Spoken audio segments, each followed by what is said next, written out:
Please welcome to the stage Pastor Robert Jeffress.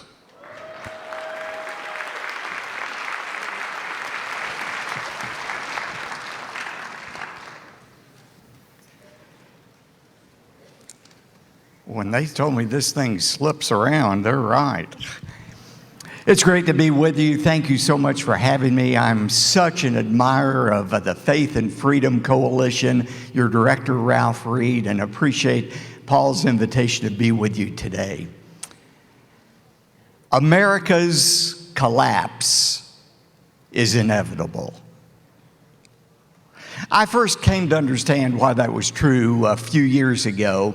At our church in downtown Dallas, First Baptist Church, Dallas, we embarked on a huge recreation of our 6 blocks of downtown Dallas. And our people had raised the money in the midst of the Great Recession of 2009, $135 million. God did a tremendous work in raising that money. But now it was time for us to actually engage in the construction. And we had the task of trying to decide, how do you remove 6 blocks of downtown Dallas without bringing down all the skyscrapers around the church? And so we met with the demolition experts, and they said, Pastor, what we need to do is an implosion. What we will do is we will take hundreds of pounds of dynamite, and we will attach them to key structural supports in the buildings. We'll explode the dynamite. There'll be a delay, and then the laws of physics will take over. The structure will have been so damaged that the building will collapse under its own weight. I said, well, that sounds good to me. Let's go for it. So on a Saturday morning in October, they closed downtown Dallas for the implosion of the First Baptist Church. And it was pretty exciting, I'll have to tell you. We were looking over from an adjoining building, looking down on the campus. Fox and Friends was carrying it live. They had a big red button for me to push. They did the countdown, 5, 4, 3, 2, 1. I pressed the red button.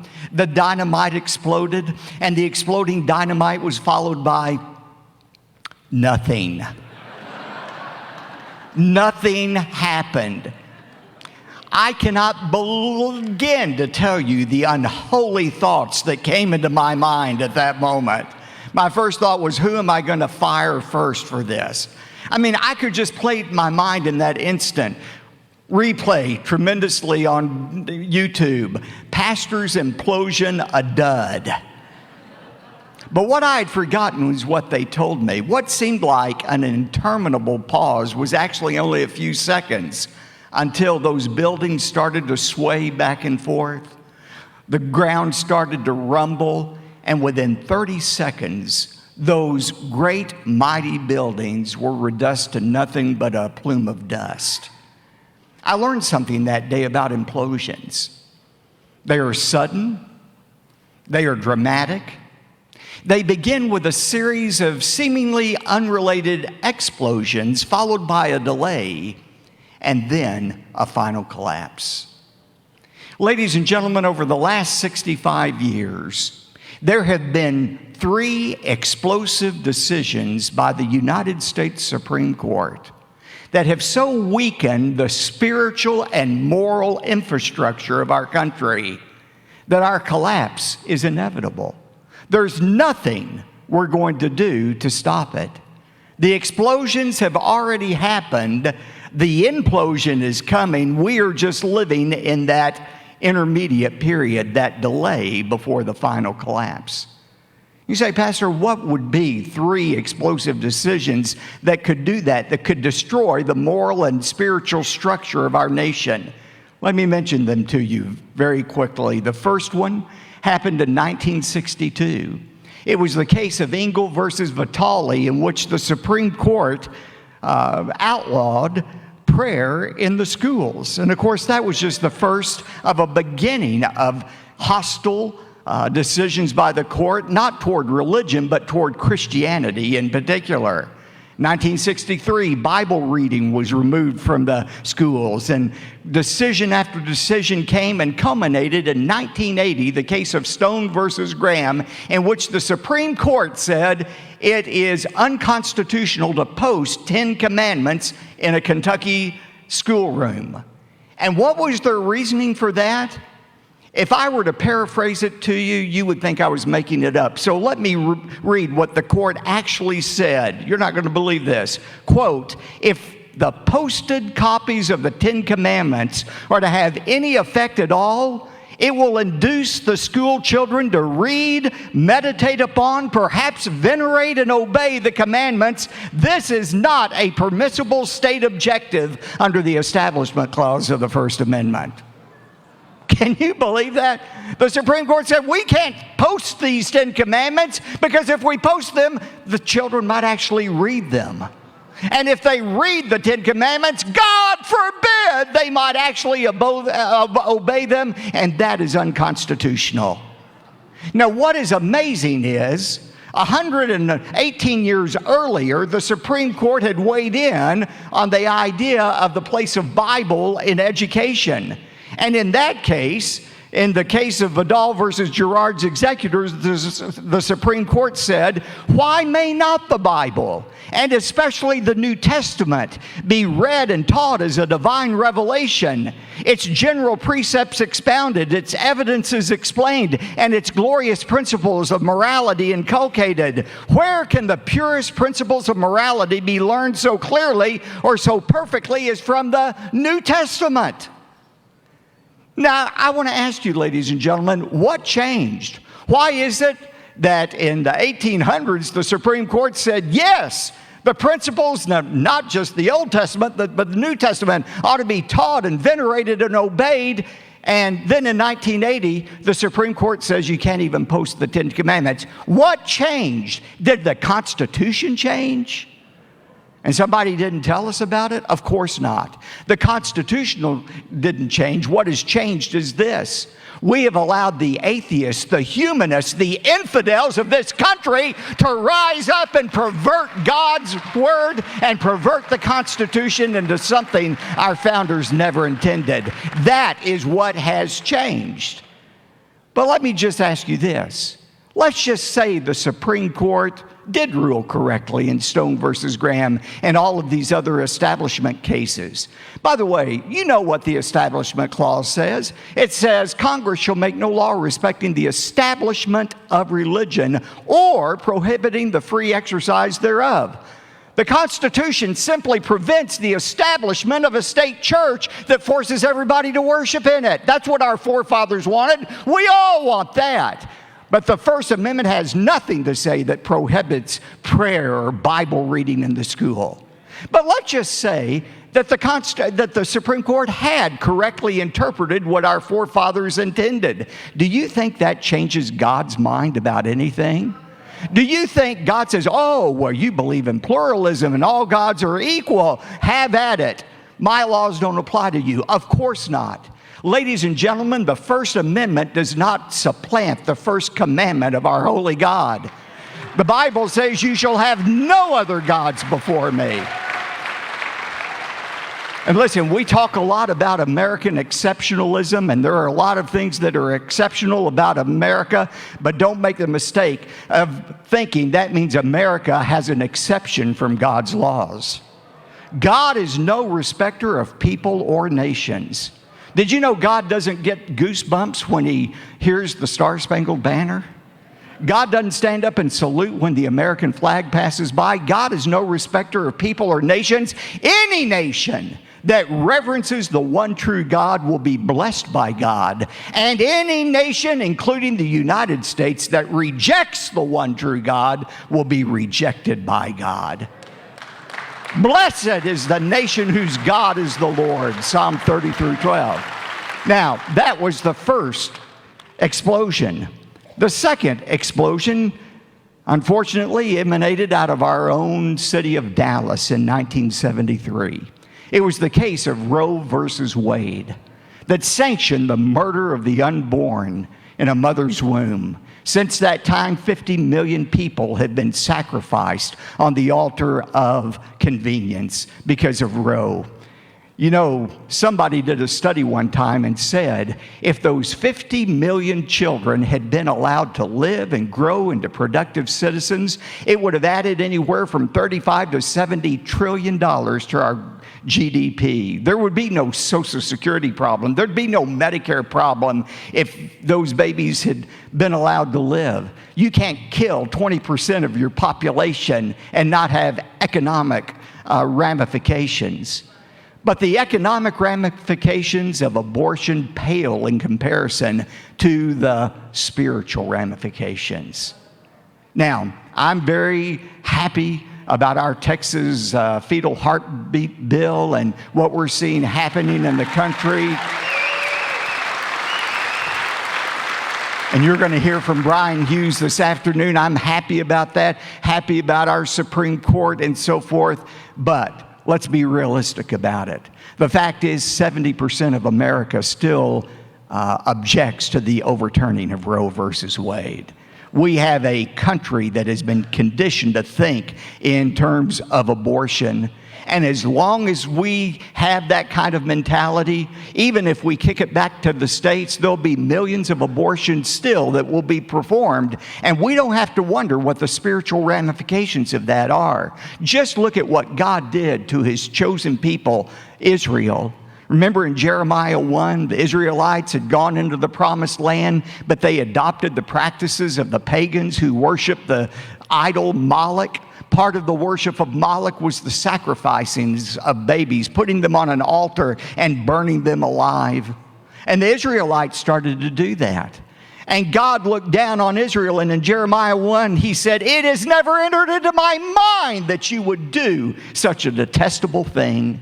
But because you have, I will send the Babylonians, the terrorists, the invaders into your land to take you captive." And that's exactly what he did. Now, if God did that to his own chosen people, his own chosen nation, do we have to wonder what God is going to do to a nation like America that continues to sanction and favor the murder of millions of innocent children? That was the second explosive decision.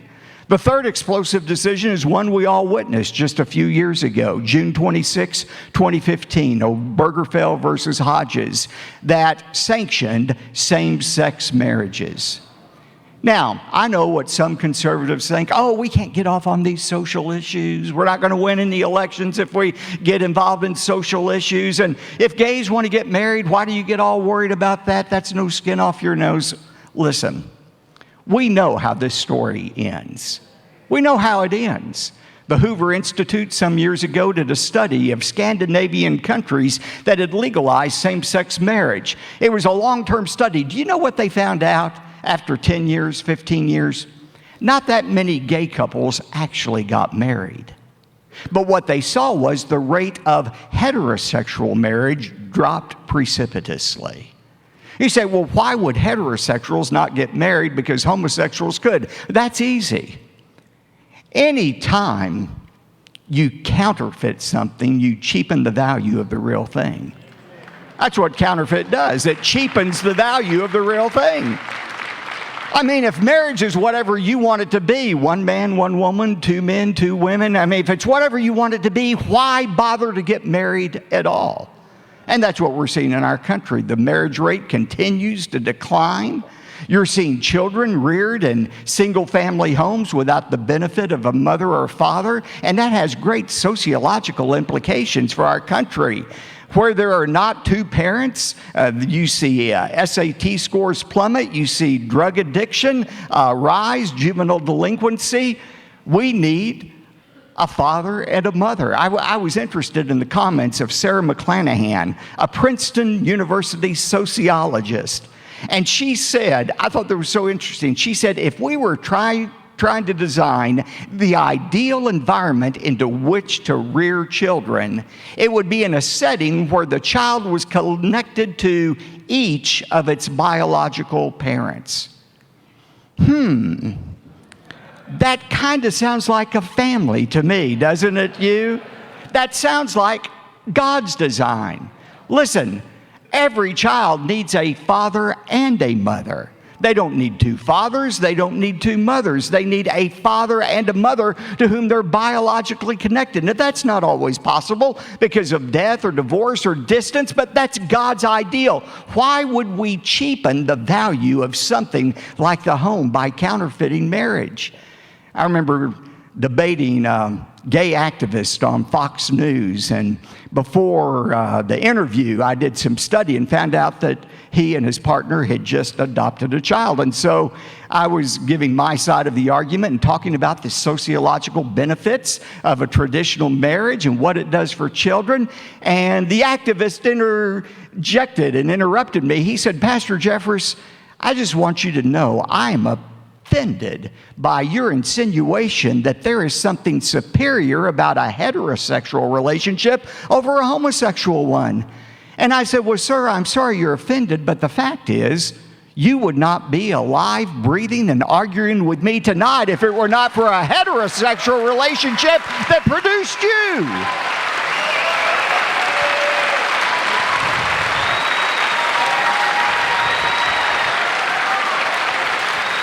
Now, let me be clear. There are a lot of ways we cheapen the value of marriage, not just through gay marriage, but through adultery. That cheapens the value of marriage. Unbiblical divorce, that cheapens the value of marriage. But the fact is, and here's the point I'm making to you, no nation that outlaws the mention of God in the public square, that sanctions the murder of millions of children, that destroys the most basic unit of society, the family, no nation is going to survive that. The explosions have already happened.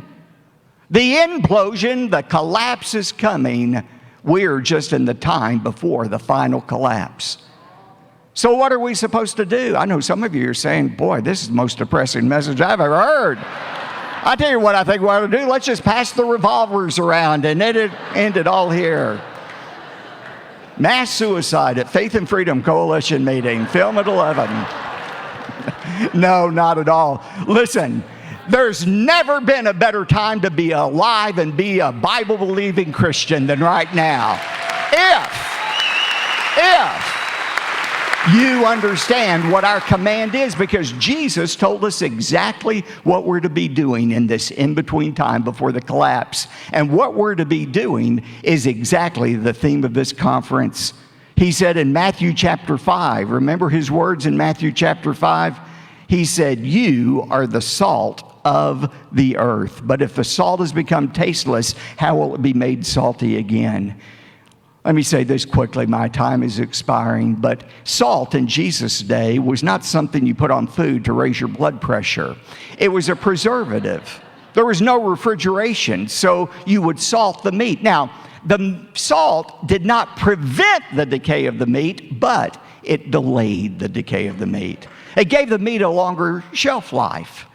And Jesus said, "That's why I'm leaving you here instead of rapturing you. I'm leaving you here to be salt." You're not going to prevent the collapse, but you can decay it. You can push back so that you have longer to share the gospel with people. And that's why we're to be involved in pushing back against evil. How do we do that? Well, one primary way is what Faith and Freedom does, and that's encouraging Christians to vote. It is through the elected officials we place into office that policies are determined that determine the spiritual direction of our nation. Remember this, in the Old Testament times, you didn't have the ability to vote. In the New Testament times, there was no such thing as voting. The king was imposed upon you, and the king of the empire or the nation determined the spiritual direction of the nation. If it was a righteous king, then the nation was righteous. If it was an unrighteous king, then he led the nation in unrighteousness. But the king determined the moral direction of a nation. Today, we make that determination. John Jay, the first Chief Justice of the Supreme Court, said, in this Christian nation, in an interesting first Chief Justice, Christian nation, he said, in this Christian nation, God has given us the privilege of choosing our leaders. We determine the spiritual direction of our nation by the leaders we vote for. And when we go into that voting booth, we're either casting a vote for righteousness or for unrighteousness. And when we stay home, we're saying we couldn't care less what happens to this nation. That is an abomination to God. The Bible says we're to be salt, we're to push back.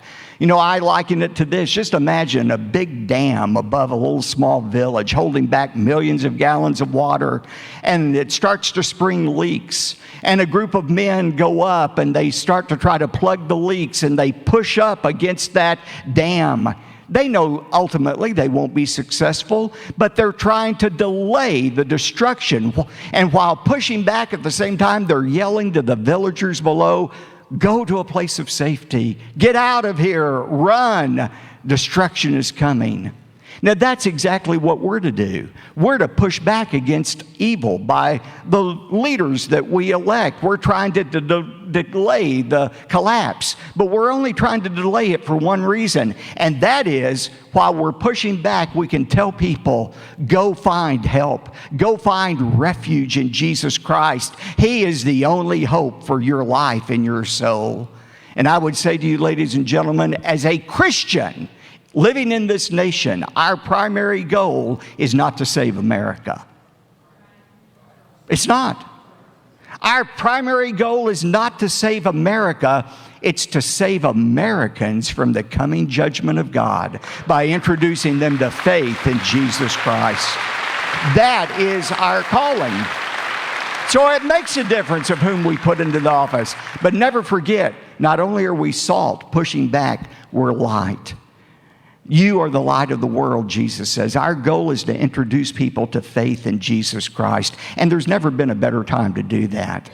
Paul said to the Philippians, in the midst of this perverse and crooked generation, you're to be children of light, holding out the word of life. Now, before they pull me off of here, let me close with one story. You know, Paul understood the darker the background, the brighter the light.